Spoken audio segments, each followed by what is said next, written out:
This is Linda Eastburn. I want to welcome my audience to the Linda Eastburn YouTube channel and I remind everyone to please subscribe. Just hit that subscribe button. It doesn't cost anything. It's absolutely free and it does help this channel to keep going.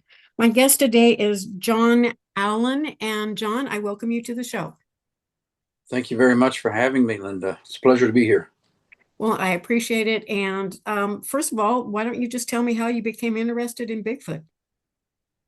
When I was around 7 or 8 years old, my cousin and I were playing behind his house, and we looked down at the end of at the tree line far down at the back end of his property, and we saw a dark figure standing up against a tree. I think there were two pecan trees or two large old oak trees. I can't remember now that it's been so long, but yeah, 50 years ago, I guess. And it barely moved side by side, and my cousin was blown away, but somehow uh, quickly thereafter kind of closed it out of his mind. It was too far out for him, and I always remembered it and felt very comfortable about it. And he and I didn't talk very much about it after that as kids, but we remained friends and played together. But that was a conversation there. Yeah, he didn't want to talk about. Well, I find a lot of people are like that, especially when they're children and they just can't process that very well. But sometimes they see it and it takes years before they actually feel comfortable discussing it with someone. How long did it take you before you started talking about it? I didn't have any problem talking about it at all. I felt very comfortable about it, and I always wanted to be a friend. And I thought, man, I'd really like to be friends with a Bigfoot. And I remember reading my first book in grade school, in the grade school library about Bigfoot. It was a really old one. Think it had the guy that was carried by Bigfoot in a sleeping bag, and that Bigfoot got in his tobacco. That story was in there, and of course the uh, what's your Patty Patterson video.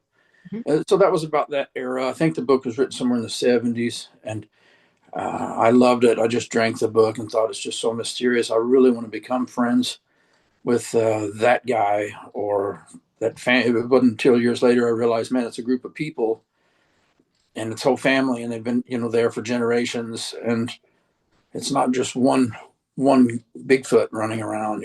I was in my early teens when I realized that, and thinking, man, what is this? How what is all that?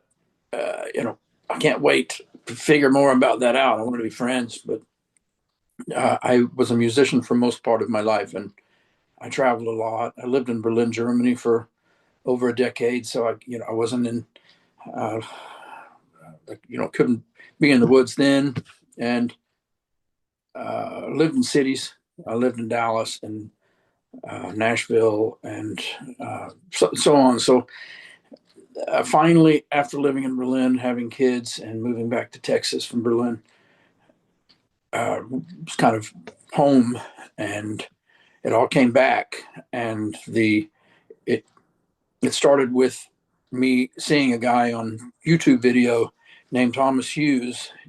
He was talking to the Sasquatch people, the hairy folk, as he called them, and I just couldn't believe it. I found his contact. I looked him up. Was in Northeast Texas. He was in Central Texas. I called him. We became friends.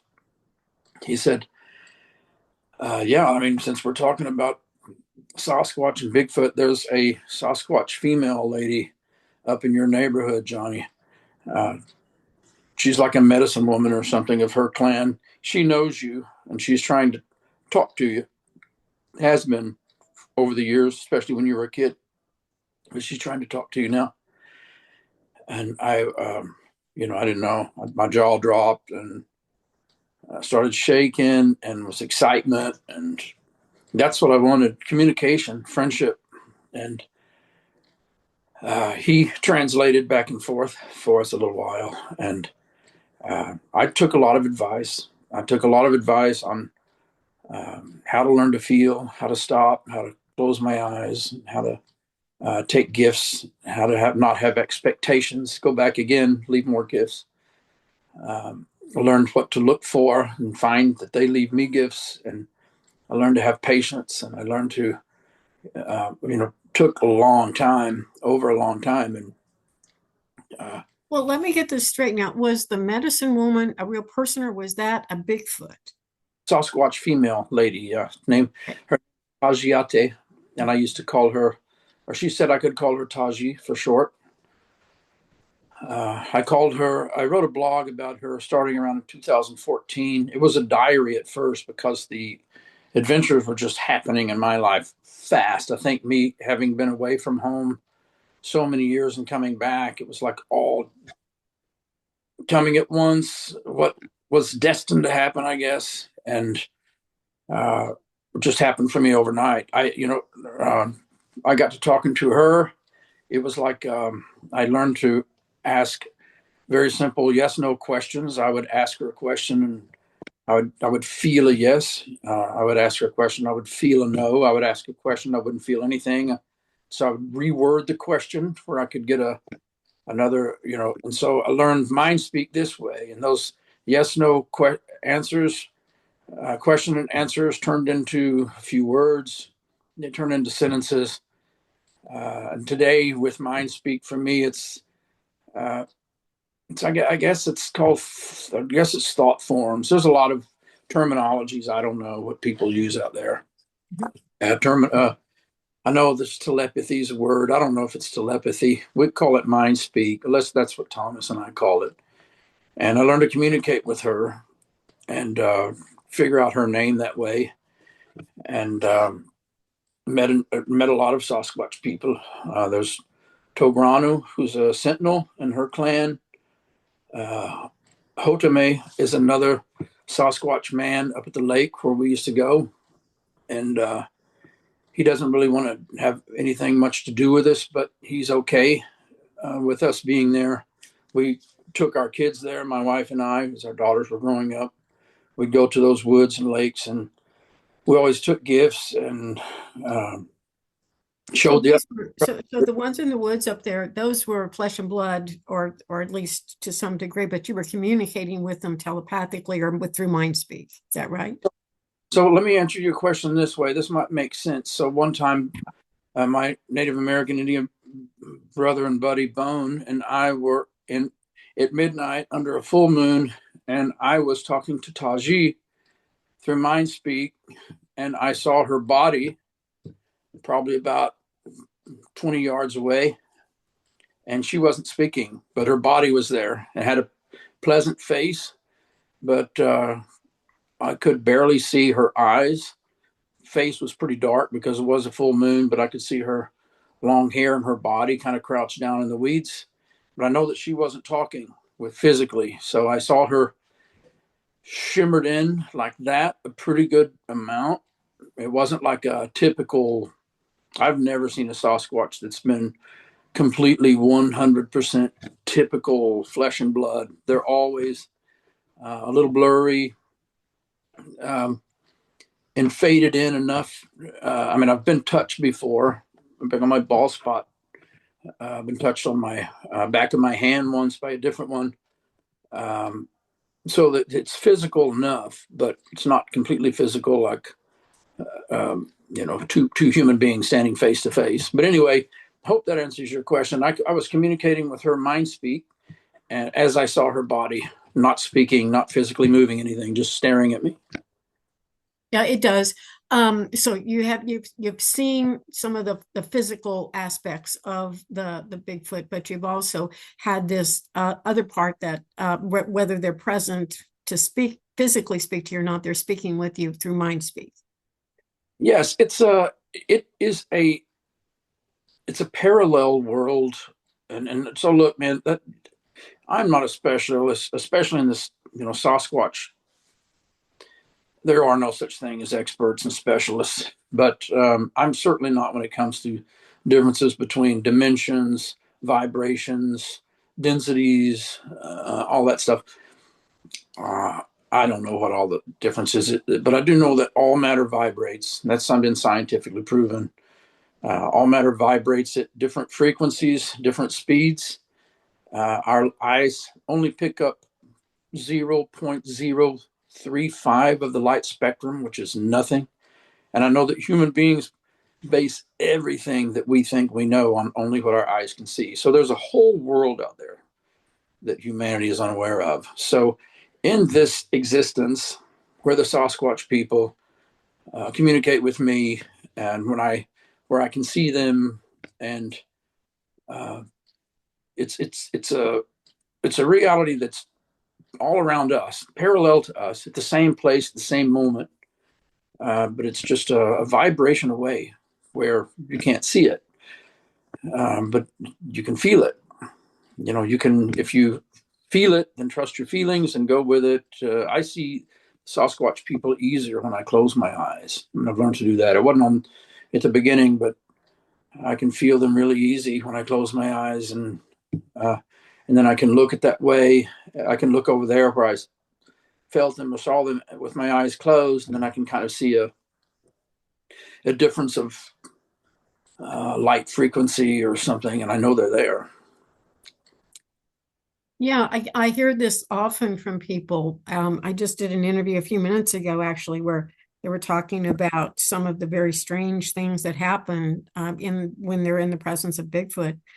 And one of the things they saw was a large blue crystal-like orb, and the orb moved up and across. But they also talked about, Bigfoot being present, but then suddenly not being present, like there but gone. So You have bet. you seen the orbs too? Yeah, yeah. So I have an entry in that. So, and you just got through saying other people have written about it, or it goes up and then across. Is that what did you say? Yes. Yeah, I just interviewed someone that it was a large bluish colored orb, and it went up to the top of a tree, and then it went to I think it was to the left. I'm not sure if it's the left or the right, and then it paralleled and just took off, and then poof, gone. So, so I wrote that. I've got a book coming out. It's called the Heyoka Diary, and it's a consolidation of My Lady of the Woods blog over. It. I've been working on this for about 12 years because it's all my whole life story and getting to know them. So, one of the stories in there, my wife and I were in the front of the truck and in the back with the kids in the back seat of the truck, not the bed, but we were driving across a big dam, going over to where we usually go into the national forest, and a orb came down from my left, right in front of me driving, and then went really fast to the right. It happened so fast, I kept driving, and it's like, hmm.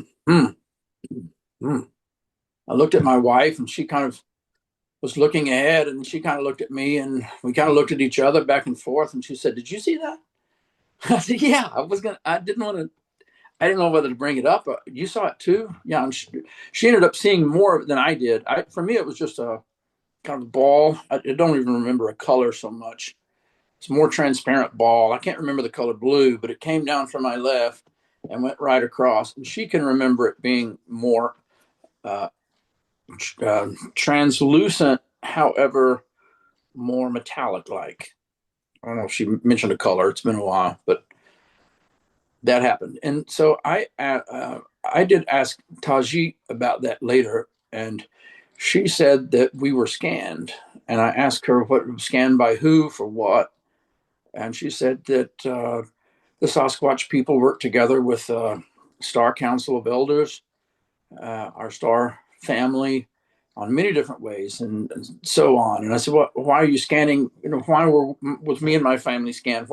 What's the reason for it?" And so on. It was kind of vague, but very friendly. The answers neutral and harmless, but it's just like kind of matter of fact, Lee, and it's kind of normal, and we're checking you out for things later and all that kind of stuff. And the only thing that I can remember about that making sense about her comment, which is like that checking you out for things later, there was a time where she said that they left a very special gift around our property, and that property was where we raised our kids, and we would always be out, and so many adventures happened in that at the back of that property late in the night, and uh, but she said she put some kind of protection around the place, and uh, that was nice with the kids there and so on. That had something to do with that orb, and that's all I know. I do look for more answers out there that other people have their stories about that. I would love to know who you talked to that had that. I think that interview will be coming out on my channel on the 22nd. So, but going back to, your family, have your children seen any of these, or do they Yeah, their minds speak? they've seen them more than I have. I I was my wife and kids were kind of more. They're how to say it. They were kind of born more awake than I was. I guess I was born awake when I was very young, but I kind of got numbed to paying the bills and making money and career and work and stuff. My kids were kind of young, so it was a very easier for them. And my wife was a little more empathic. From I hope that's the right word. Uh, just in touch, in tune. Can you tell me any of the experiences that your children had through the But years? there's a Sasquatch girl that was 14 when she came by and visited us. I think today she's probably 26 or so. She's older now because it's been 12 years ago. I think that was 10 years ago. But she came into our house. The girls, they say, met her often. Her name was, what's her name? Machia. And Machia was the daughter of Togranu. Togranu was a sentinel in the same clan uh, that Taji was the medicine woman of. So Machia would come in and visit with my daughters, and a lot of time Togranu would look through the windows. And most of the time I'd be asleep, and I can remember asking my wife, "So, what is that?" She'd be laughing and said, "Oh, nothing." I said, "Well, what is it?" And she, "Well, I'm looking at the Sasquatch man out the window." I'm like, "What the hell are you talking about? Show me what? What do you?" She said, "Oh, it's okay. You were sleeping. I didn't want to bother you. I've seen him before. He stops by all the time, and kind of teasing me, saying, 'I'm going to show you.'" And I'd tell him, "Well, go ahead and show me. You probably, I'm not afraid of you. You should probably be more afraid of me." And she said, and then we'd both laugh or smile, and so there was some kind of empathic mind speak communication going on with her and them. She just Do never they really do talked they about. ever do they ever leave any like evidence like the footprints that you hear people talk about or handprints or maybe even any hair? If this one came into the house, how physical was it? And did it leave any indications in the house? Okay, so Machia came into the house. She was. This was really fascinating. You could see her, but she could appear and disappear kind of a few feet away, kind of like a really mild, quiet fade out, fade back in into the next room kind of thing. It was really, I've seen that same thing before on out in the field with me and my buddy Bone were together. We saw numerous, I'm thinking maybe 40 different forest people out in the field, and they were all shimmering in and out. And I was under a full moon. It was the same night that I saw Taji speaking to me in my mind, but saw her physical body and not speaking. It was on the same night. Uh, so, getting back to your question, were there physical stuff? So, we have a lot of gifts, a few photos we have that's kind of just for the family. Uh, Lots of stones, lots of feathers, stick work, little gifts and stuff like that. We've always taken food gifts, fruit, some fruit they didn't like. And, we'd ask, why didn't you like this gift or do something wrong? No, we just don't like grapefruits. Oh, okay, well, yeah, fine, good. I'd change it. I mean, it wasn't cut and dry, easy like that, but there was a lot of conversations going on over the years like that, just small little details that you have in your mind as you're reaching out. And we always took gifts. So it was always showing trust and things building like that. And so For everybody to know, there was never any Sasquatch that come over in the complete physical, like hard flesh and blood, to my house or in the house or um, like that. They were always a little translucent, always some barely visible. There was always some very visible. There was, for example, this might answer a little question, Linda. I'm sorry that I'm jumping around all over the place, but you asked, was there ever any evidence when they would come inside? So my friend Togranu came in to the house one time, but I could see him from his head, his arms, his chest, and then around his waist and legs just kind of disappeared on the floor. So he was he didn't need to stand on the ground that I was standing on. He kind of blended in comfortably where his head wouldn't be reaching the ceiling. Footprints, never a footprint. I've never seen a Bigfoot footprint. I always wanted to. Uh, Fingerprints, yes. Knocks, yes. Sounds, yes. Whistles, yes. Often I've heard them imitating coyote when we would be out, and I just laugh, and I would hear a laugh back, kind of, knowing that it's me hearing, and not, they knowing that I'm laughing, and then they laugh back. There's a lot of this. I guess it's different. Thinking back for everybody, a lot of Sasquatch experiencers like I am, they have their own stories, and all of them are similar, but it's kind of personal too, I think. Don't you think? Yeah, it does seem like once a person also starts has an encounter or sees Bigfoot, it does seem like oftentimes they will have multiple experiences, and the ones that have them on their property, like it sounds like you might have, oftentimes it's just maybe one member of the family will be able to go out into the woods and be able to see them and have some kind of interaction, whether it be sound or whether it be mind speak or whether it just be a visual sighting of them.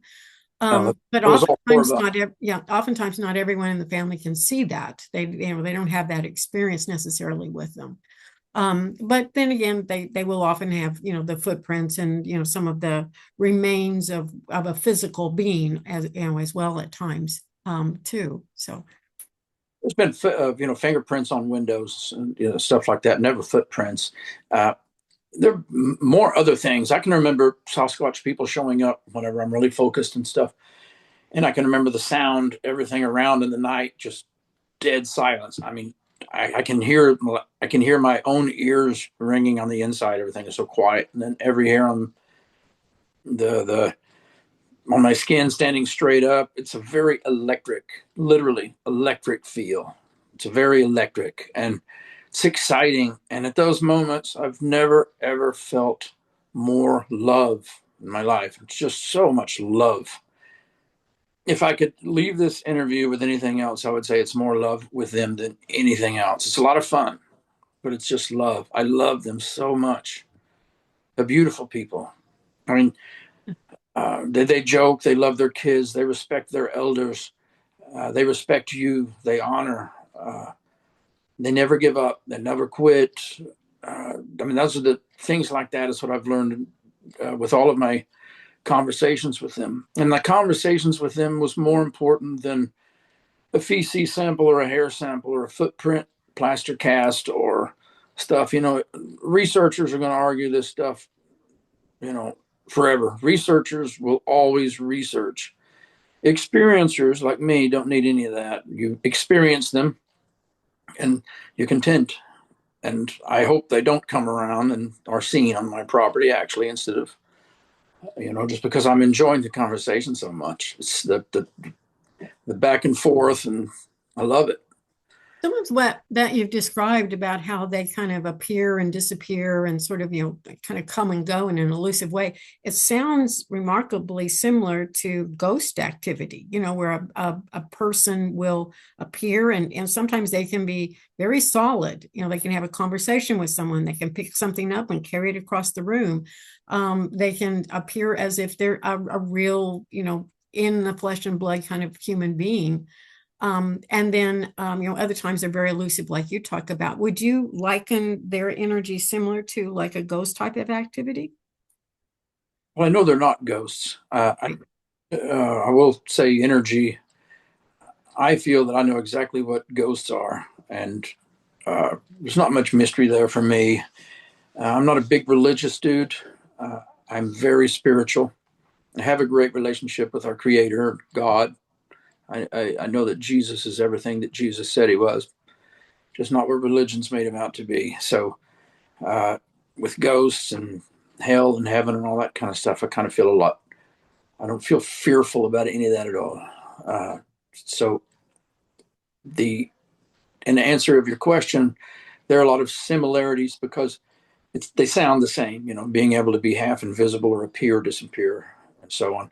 The Sasquatch people are very aware of what they're doing. They're very living, vibrating in a different vibration uh, than ours. Ghost, I feel, are energies left behind. It's like residue.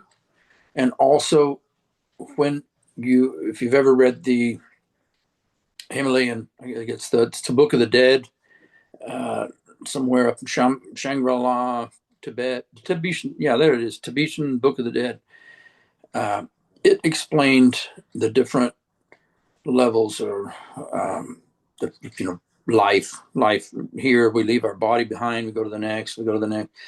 That resonated a lot. So I feel that when we leave our body here, that we're going to in the next life, or going to be ourselves, trying to look back and still relate to what we've left behind. But I think we will also find that we are testing ourselves because about what we've done in this life, and do we need to go back and right some wrongs, or correct some karma and stuff like that. So I think some ghosts maybe are looking back and touching and trying to uh, deal with what they've left behind, what they can relate to.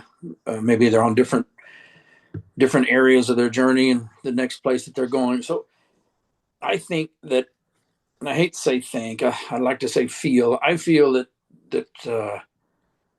that's kind of what ghosts are. Could be a lot of variations of that, and it doesn't really affect me so much. I might be there one day, but none of them have power over us in this life, in this existence. Uh, and the Sasquatch, like I say, are living side by side with us right now, right at the moment, just vibrating out of sight. I think that's Do a you little think do you think Bigfoot's related in any way to the UFO community or anything like that? bit. Yeah, definitely it's all connected. Everything from Loch Ness monster to the UFO to dinosaurs to giants, giant skeletons, Sasquatch. It's all connected. They're not all the same thing, but they're all connected. Every one of them has been tried to be covered up. Uh, you know, even Sasquatch, the Bigfoot people, the forest people, the powers that were or on their way out anyway, are they never wanted us to know them. And you have to think why. Well, there's a lot of reasons why. Uh, they don't want us to know how easy it is. I mean, they've got this control over us. I'm probably going to speak in circles now, so let me back up. I don't want to get so in depth on that. Uh, you didn't ask me all that. Uh, conspiracy theories, everything being tied together. So, Sunbo True Brother, I don't know if you know him. He wrote some books, and they resonated very much with me. Yeah, Sasquatch Message to Humanity. I think book 1, 2, and 3.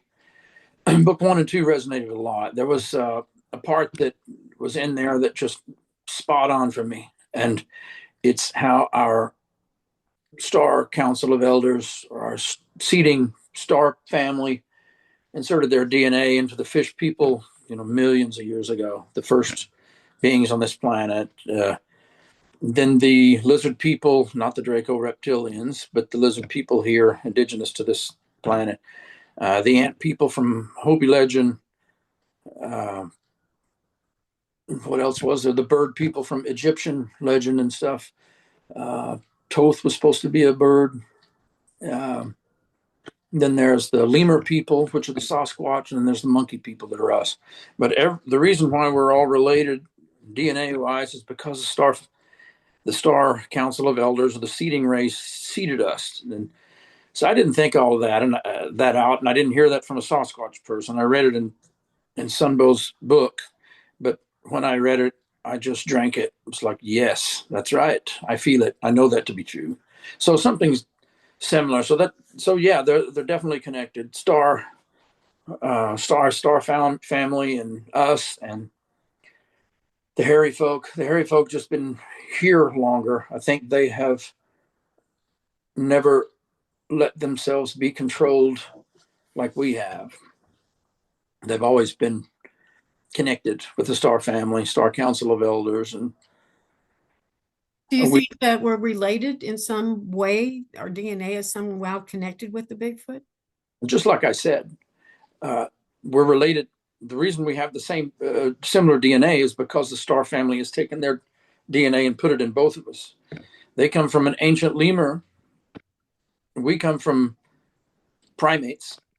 But the reason why we share some of the same DNA is because the Star families seeded all of them: the ant people, the bird people, the fish people, the lizard people, all of the races that came before us. And that's why I think we're all related that way, not because we have the same family tree. Right, exactly. Well, a lot of people talk about, the forest people and how they live in harmony with them. Sounds like you've learned how to live very much in harmony with these entities. Oh, there's still very much for me to learn. I haven't even scratched the surface. Like, again, there are no experts. The overwhelming love, the responsibility for respecting Mother Earth and seeing her as a living being and everything that's on her. Yes, I've definitely fallen in love with that. And over the past over a decade, really come to know this to be true. Yes. So I do my part and respecting and protecting and trying to be a good steward of Mother Earth. So in that, I share a lot of the same, many of us, like, many better than me, share the same ideas as the forest people of trying to be a good steward, respecting all living life and all living creatures and beings and so on.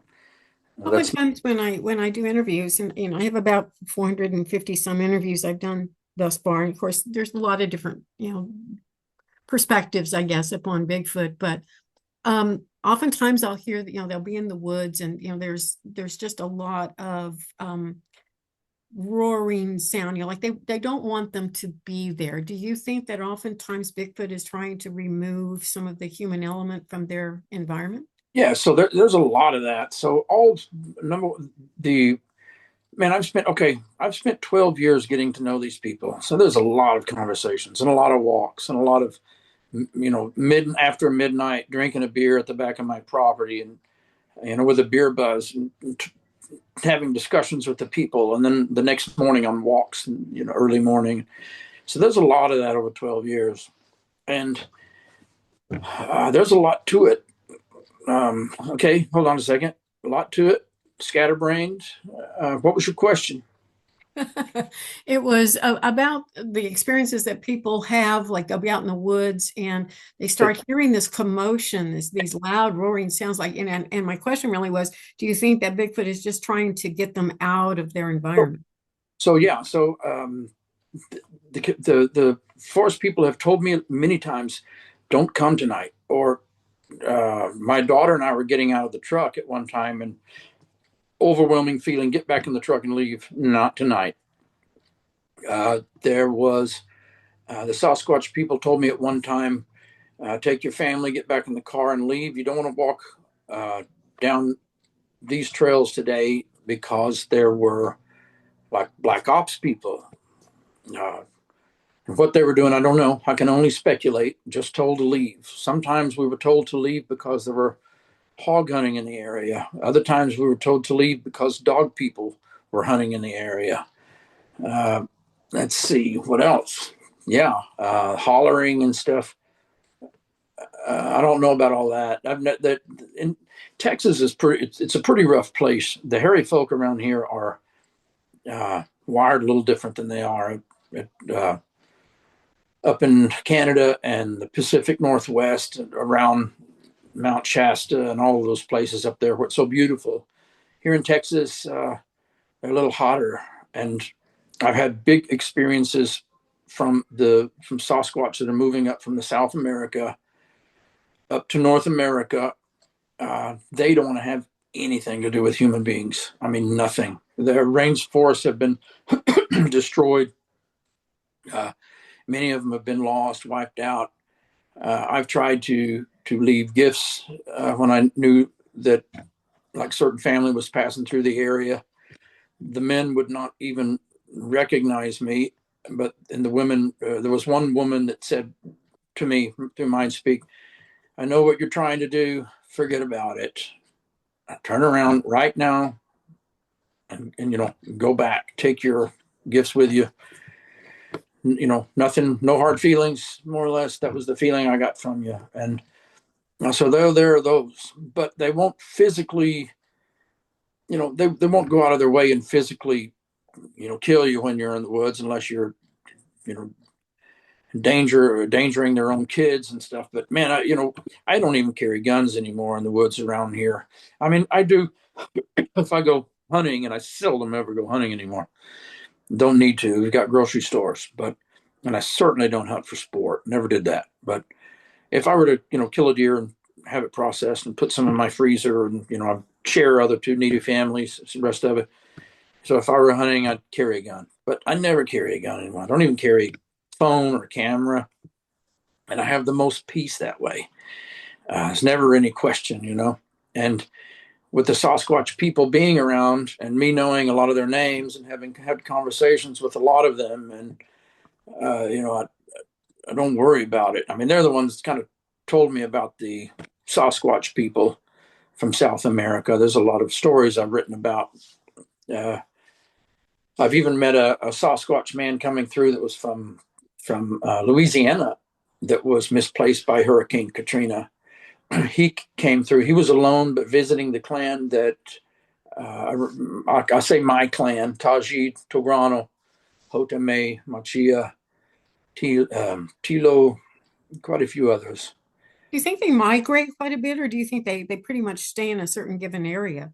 It's different. So uh, it's different. Um, a lot of times you think of rogue males. I don't know if that's true. No Sasquatch person have never asked me, be aware of our rogue males, and I've never asked. So what's the deal with rogue males? But I've heard that out in the Sasquatch community. Could be true. I don't know. Uh, I know that sometimes, I mean, most of the Sasquatch clan that I'm around or lives around me have all been there, stayed place. I know that two, Maki and Hotame, barely ever move. They have such an important jobs. They're both sentinels. Maki guards a portal, uh, and Hotame, I'm not sure exactly what he does. He's a sentinel too. But anyway, uh, man, so much details to it. I'm sorry, Linda. So many details. I get sidetracked too easy. I'm going to start running off. Oh, not a problem at all. I do the same thing. I can totally understand it, especially when you're talking on this subject, because it can go in so many different, directions. It's just I can completely understand. There's Um, so much to it, and I've been on this like really hardcore for 12 years. Once I returned back to Texas from Berlin, 2007, 2008, man, 2000. It hit me all at once, like what had been. Well, I don't want to repeat what I said. What okay. kind of like everything hit at once for me being away so long. And so that's where I'm at today. But man, I'm a beginner. I'm still learning this stuff. I have learned how to communicate with them, but there's a hell of a lot I still don't know. And I don't just ask every question, what's my past life? What's death like? A lot of those questions have come up or been, kind of hinted at and laughed about or Well, taken tell me, if you were going to give someone advice, if they wanted to learn this mind speak, what would you suggest to them? easy. None of us are special. All of us are. There's nothing, there's one path. Let's see. There's one path, and we're all on it somewhere. Not one place on that path is better or more important than another. Uh, so it's you'll have some people on path judging the other people's and vice versa and stuff. That's also unnecessary because we are all one. We are all different parts of the infinite creator. It's like you wonder about that. Okay, imagine if you're the creator, you're looking out of your eyes. Well, imagine you look at yourself from the perspective of your feet. Look up at your face, from the perspective of your foot, and you realize, hey, there's one part is the foot, one part's the head. That's what we all are. We're all different parts of the creator. So we're all important, all worthy. Now, what I did, I took a lot of advice, just like this. I learned what didn't feel good, and I trusted it. What didn't resonate, I lovingly discarded it, and said thank you, but moved on. And I started out going out into the woods, taking gifts. Don't have any expectations with a Sasquatch. They don't like it, and they will never ever live up to your expectations. It's always different. So don't have them. Don't go out there and say, okay, they're going to give me a rock. Don't do little things like that. But go out and be open and fun and love, and to learn mind speak. Talk to the woods when nobody's around. Talk out loud, and that helps your mind speak. It helps get your whatever you're communicating out to them. They can hear it and they can feel it. They feel your intent even before we ever get into the woods. When we're on the way to the woods, they feel it. They know it. It's kind of like how we can feel when someone that we love, if something's wrong, something's bothering them, they walk in the room, we can feel that. Well, it's the same kind of thing for the hairy folk whenever we come to their home. They can feel us. They can feel the intent of a hunter. They can feel the intent of a researcher. They can feel the intent of a experiencer like me. So examine your intent. Know that it walks before you when you go into the woods. And when you go in there and that all works out for you, then take gifts. Ask questions. Leave, come back. And over a period of time, your simple yes or no question and answering, you'll start to feel it. Get out of your head. Nothing happens up here. Don't think anything. There is no such word as believe. Be the lie on the eve. It's like when all is said and done, you be the lie. There's only know and don't know. And we don't know until we know. There's nothing else. And not knowing is fine.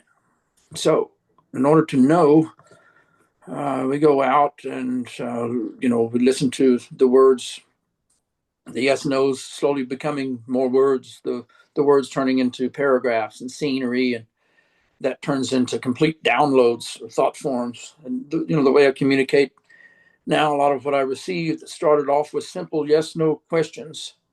And when I didn't get the yes no, I would reword the question until I got either a yes or a no.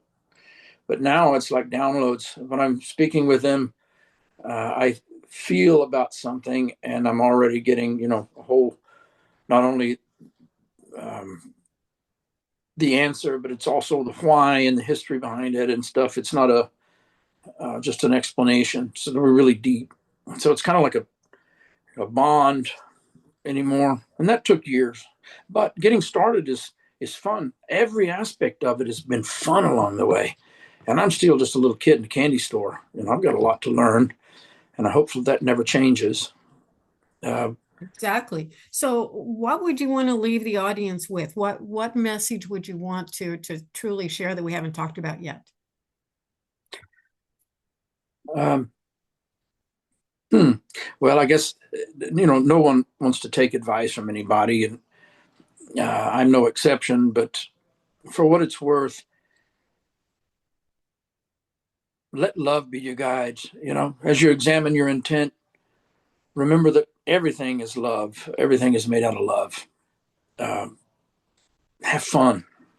There are no rules. Make them up as you go along. Respect them. If you feel like you need to get the hell out of there, then do it. It doesn't mean you did anything wrong. It just means there's probably a lot more going on than you realize. Just trust the feeling and do that. And when you do that, you'll earn the respect, and you'll be invited closer, and so on. It's a back and forth, and the back and forth is delicious. So much fun, so exciting every step of the way. I've been at it for 12 years, but today is just as exciting as it was on day one. So get out there and have fun with it and realize that, you know, if I can do this, anybody can do it. And when you were young and you saw this Bigfoot, had this experience with your cousin, was it elusive as much as it is now, or was it more solid? Oh, interesting question. Back then it was, I saw it and it was like a black silhouette. It was solid I was probably 150 yards away. So it was quite far away and uh, leaning next to the tree. And as I just stared there and focused and looked, I could see it barely swaying. It could see, I felt that she was watching me focus and stare and so on. And I could see her, just swaying barely. And she would do that just to show me that, yeah, it, it's, I am what you're seeing. you know, it turned out that I met her years later. That was Taji herself. Yeah. So she's known me all my life. I just have never known her, but I was really excited. I didn't feel afraid back then. There's been some times definitely that I've felt, you know, it's like what do you call it, fight or flight kind of thing. You have to be careful, a little scary, but fear is not real, so you don't need it. Doesn't help anything. I got over it quick with them because I just wanted to be their friends, and now today I can say, you know, that I'm fulfilled a lifelong dream and I'm friends with Bigfoot. Yeah, exactly. Well, I think it's a remarkable story, and I do appreciate you sharing that with us today, John. I'm going to go ahead and end our interview today, and I appreciate it. I want to ask the audience to please like, share, and subscribe to keep the channel going.